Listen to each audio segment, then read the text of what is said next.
Shalom, selamat malam Bapak Ibu Saudara yang dikasihi oleh Tuhan.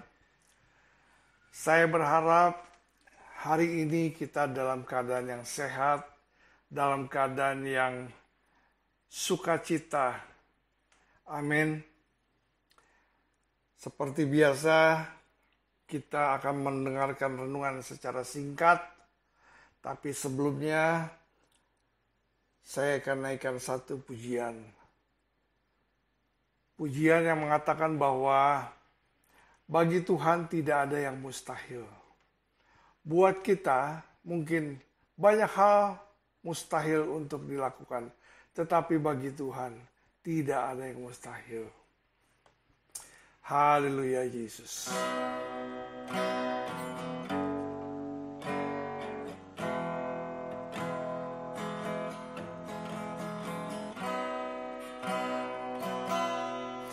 Ku yakin saat kau berfirman, ku menang saat kau bertindak. Hidupku hanya ditentukan oleh perkataan-Mu.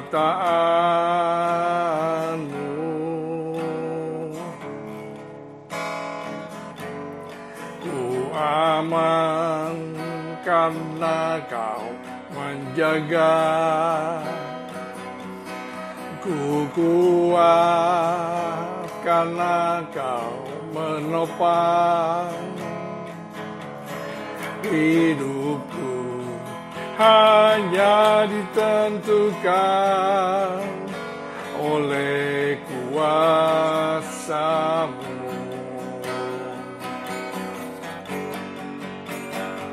Bagi Tuhan tak ada yang mustahil. Bagi Tuhan tak ada yang tak mungkin. Mujizatnya disediakan bagiku. Ku diangkat dan dipulihkannya. Bagi Tuhan tak ada yang mustahil. Bagi Tuhan tak ada yang tak mungkin. Mujizatnya disediakan bagiku. Ku diangkat dan dipulihkannya. Ku diangkat dan dipulihkannya.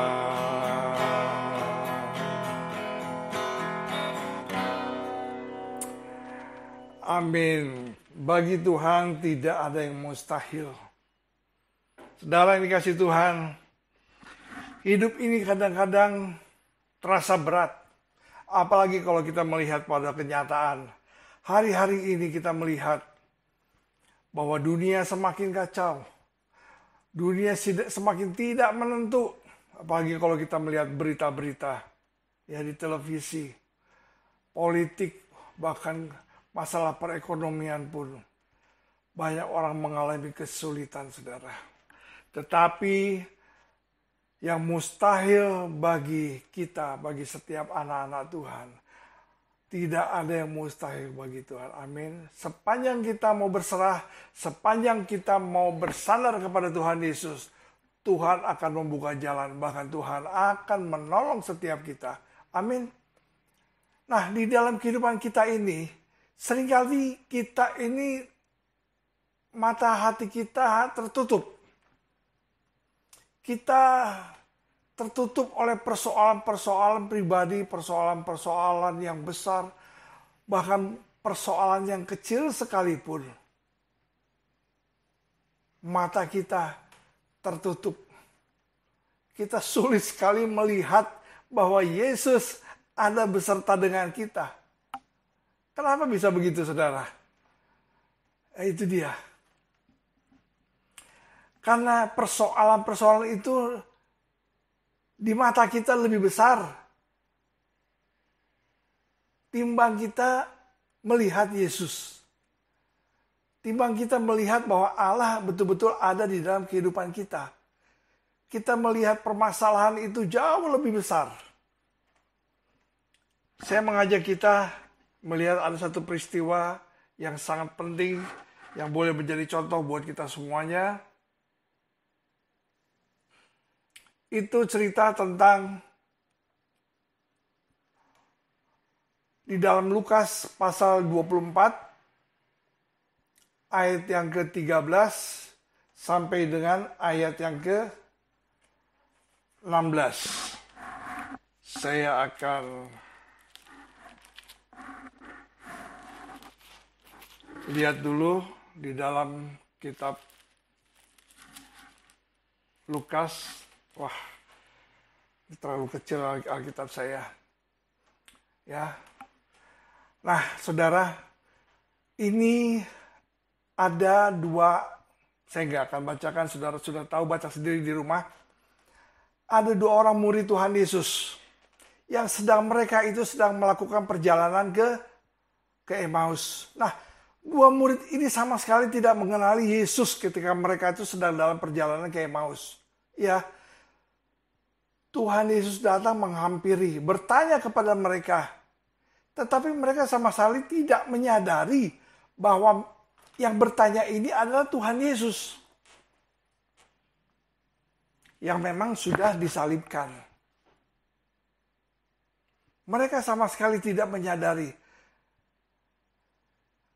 Mereka mengalami satu kekecewaan, mereka mengalami satu kesedihan akibat kematian daripada Tuhan Yesus. Sehingga mereka tidak bisa melihat bahwa Yesus ada di hadapan mereka. Inilah yang sering terjadi, saudara. Hari-hari ini, anak-anak Tuhan menghadapi persoalan, masalah dalam kehidupan, mengalami kesedihan akibat banyak persoalan, kekecewaan, sampai tidak bisa melihat lagi bahwa Yesus ada bersama-sama dengan kita. Nah, ini contoh nyata yang kita lihat, murid-murid Tuhan Yesus sendiri, mereka sama sekali tidak bisa menyadari, tidak bisa melihat dalam perjalanan mereka ke Emmaus bahwa Yesus ada bersama-sama, bahkan berbicara kepada mereka. Hal ini terjadi karena apa? Karena yaitu, karena kekecewaan yang terjadi menutupi hati mereka, menutupi mata rohani mereka. Sehingga apa? Mereka tidak dapat melihat Allah yang besar. Ini gambaran kita hari-hari ini, saudara. Gambaran kita kalau kita juga mengalami hal-hal yang serupa. Hal-hal yang mengecewakan, membuat hati kita terluka. Hal-hal yang membuat banyak persoalan masalah dalam kehidupan kita. Kita melihat persoalan masalah itu lebih besar daripada Yesus yang ada bersama-sama dengan kita.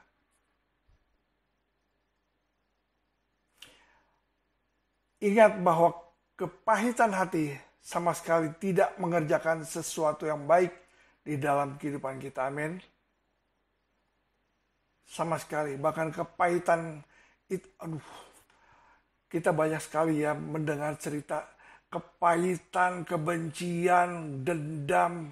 Oh, itu bukan hanya nggak baik untuk hati kita juga, tetapi apa? Kepada jasmani juga itu akan berakibat yang fatal, saudara. Banyak kita lihat, mendengar bahwa akibat kepahitan yang sangat mendalam itu bisa mengakibatkan banyak permasalahan di dalam organ-organ tubuh kita. Hati kita sudah pasti terluka. Kita bahkan tidak bisa tidak bisa menikmati berkat-berkat Allah. Kita nggak bisa menikmati berkat-berkat Tuhan. Ini yang terjadi, mirip sekali yang terjadi dengan bangsa Israel. Ya kan? Bangsa Israel yang membuat sakit hati Musa. Akibatnya apa? Musa teledor dan dia tidak boleh masuk ke tanah Kanaan. Iya kan? Kalau kita lihat cerita tentang Musa. Ya, Musa di Mazmur berapa itu? Coba kalau nggak salah Mazmur 106. Saudara cari sendiri deh. Akibatnya apa? Ya itu dia. Akibat sakit hati, akibat kecewa. Bahkan Musa pun bisa mengalami hal seperti itu. Dia tidak diizinkan oleh Tuhan untuk masuk ke dalam tanah Kanaan. Iya kan? Mata rohani kita yang tertutup karena persoalan, permasalahan, kita nggak bisa melihat Allah bahkan di hadapan kita. Saya ada satu cerita ya, yang sangat menarik buat saya. Ini sangat menarik. Karena apa? Karena ada seorang pemimpin jemaat yang begitu besar, seorang pemimpin jemaat yang punya jemaat banyak, tapi dia sama sekali tidak tahu bahwa Yesus ada di hadapan dia. Ya, kita lihat di dalam kitab Yohanes. Nah, kita lihat Yohanes pasal yang ketiga. Saudara boleh baca Yohanes pasal yang ketiga. Di sini ada perikopnya tentang percakapan dengan Nikodemus. Saudara, saya bacakan ayat yang pertama. Adalah seorang Farisi yang bernama Nikodemus, seorang pemimpin agama Yahudi. Dia datang pada waktu malam kepada Tuhan Yesus dan berkata, Rabi, kami tahu bahwa engkau datang sebagai guru yang diutus Allah. Sebab tidak ada seorang pun yang dapat mengadakan tanda-tanda yang engkau adakan itu, jika Allah tidak menyertainya. Lalu Yesus menjawab katanya, Aku berkata kepadamu, sesungguhnya jika seorang tidak dilahirkan kembali, ia tidak dapat melihat kerajaan Allah. Itu Tuhan Yesus bilang kepada Nikodemus, seorang pemimpin agama Yahudi yang besar. Lalu ayat yang keempat, kata Nikodemus kembali kepada Tuhan Yesus, bagaimanakah mungkin seorang dilahirkan kalau ia sudah tua? Ya kan? Dapatkah ia masuk kembali ke dalam rahim ibunya dan dilahirkan lagi? Nah, di sini Nikodemus mengalami satu kebingungan. Bagaimana mungkin bisa dilahirkan kalau dia sudah tua? Apa dia mesti masuk lagi ke dalam rahim ibunya, baru ibunya dan dilahirkan kembali? Jadi pemahaman Nikodemus tentang kelahiran kembali ini secara letterlek, secara jasmani, secara apa ya? Bukan secara rohani apa yang Tuhan Yesus maksudkan. Ayat yang kelima, jawab Yesus, sekali lagi dikatakan di sini apa? Aku berkata kepadamu, sesungguhnya jika seorang tidak dilahirkan dari air dan roh, ia tidak dapat masuk kerajaan Allah. Apa yang dilahirkan dari daging adalah daging, dan apa yang dilahirkan dari roh adalah roh. Janganlah engkau heran, karena aku berkata kepadamu, kamu harus dilahirkan kembali. Saudara, Nikodemus aja kebingungan. Dia seorang pemimpin spiritual, seorang pemimpin agama Yahudi yang begitu besar, memahami tentang hukum Taurat dan lain sebagainya, tapi tidak mengenal siapa Tuhan Yesus, tidak mengerti apa yang menjadi maksud perkataan dari Tuhan Yesus sendiri untuk dilahirkan kembali. Amin. Kita perlu, saudara, kita perlu roh kita diperbaharui, roh kita mengalami kelahiran baru. Ya kan, kita sering mendengar hal itu ya. Lahir baru, kita harus lahir baru. manusia yang lama itu harus kita buang. Setelah kita terima Yesus sebagai Tuhan dan Juru Selamat, roh kita ini diperbaharui, mengalami kelahiran baru. Inilah yang maksudnya Tuhan. Mengalami kelahiran baru. Roh kita diperbarui menjadi baru. Ya. Nah, sehingga apa? Kalau kita sama sekali tidak mengalami kelahiran baru, kita sama sekali tidak akan memahami. Kita tidak akan mengerti apa maksud daripada Tuhan Yesus.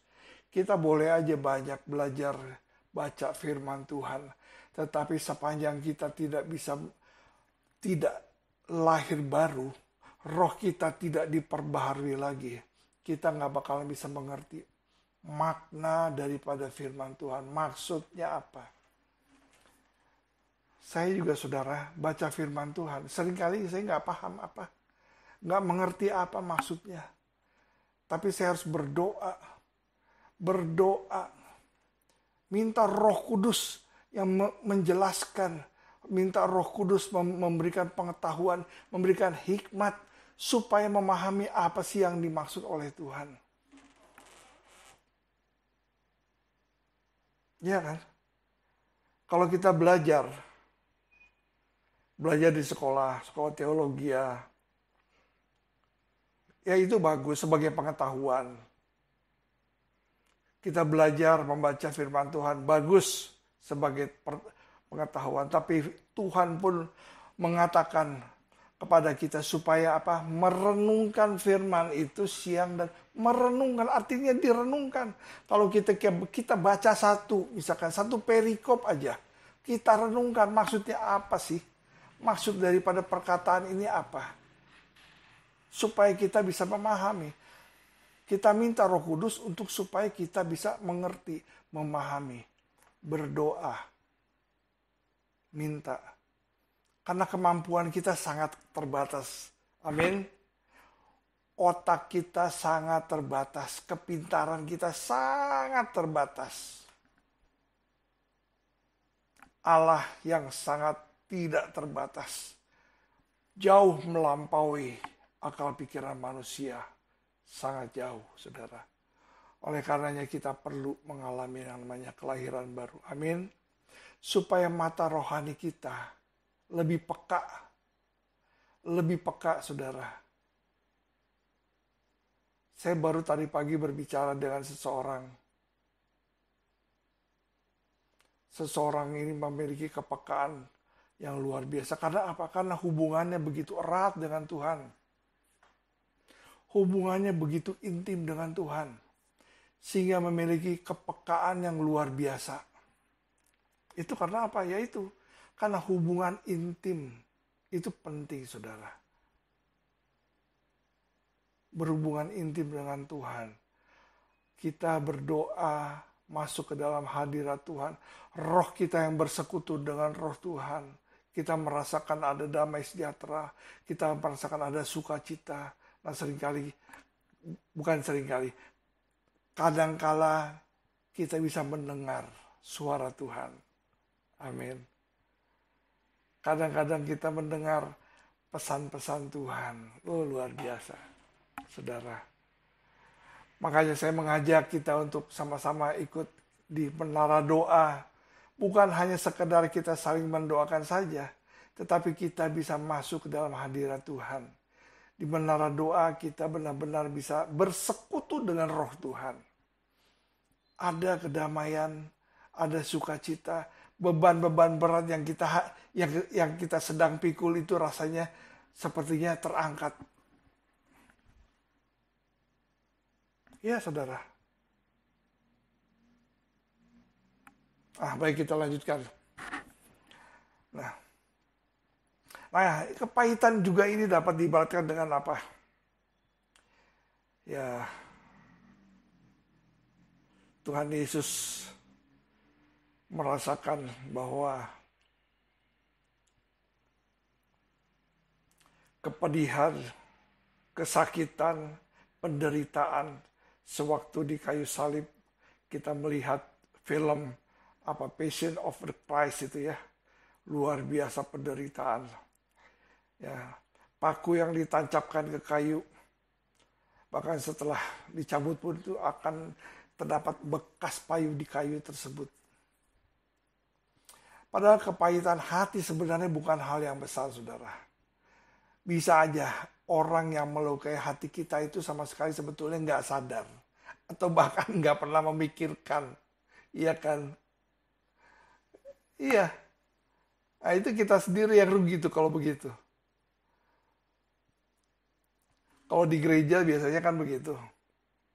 Hamba Tuhan lagi khotbah. Khotbahnya kok rasanya itu menyerang. Oh, rasanya ini khotbahnya menyerang saya. Wah, khotbahnya ini pendeta nih gimana sih? Menuduh saya. Ini, oh, saudara. Hal-hal seperti begitu, saudara. Itu bisa melukai, mengecewakan kita. Nggak mau datang lagi minggu depan gereja. Pendetanya kurang ajar. Pendetanya sudah menghakimi saya. Pendetanya sudah menuduh saya begini, begitu, segala macam. Padahal sebetulnya bukan begitu maksudnya, saudara. Iya kan? Bukan begitu. Apa yang disampaikan itu, ya disampaikan. Itu menurut hikmat Tuhan aja, begitu saja. Nah, seharusnya kan kita introspeksi diri. Tetapi yang terjadi kebanyakan nggak lari ke gereja lain, pergi, nggak mau lagi datang gereja situ. Ya, yang rugi siapa kalau udah begitu? Yang rugi ya kita sendiri ya. Ayo, mari kita buang kepahitan dari hati kita. Amin. Yuk kita buang kepahitan dari hati kita. Kita fokus hanya kepada Tuhan Yesus. Iblis sangat mengetahui titik kelemahan kita. Ya, iblis itu sangat tahu titik kelemahan kita. Dan dia akan terus menyerang. Menyerang kepahitan hati kita.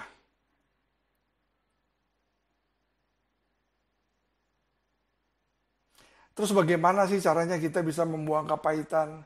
Bagaimana caranya kita bisa membuang segala macam kekecewaan? Kita harus hidup di dalam kasih karunia Allah. Nah, saudara. Kita harus hidup di dalam kasih karunia Allah. Tetapi kita tidak hanya menerima kasihnya itu aja. Tetapi kita juga harus membagikan kasih itu. Kepada siapa? Kepada sesama kita. Karena kita anak-anak Allah harus membawa damai. Iya kan?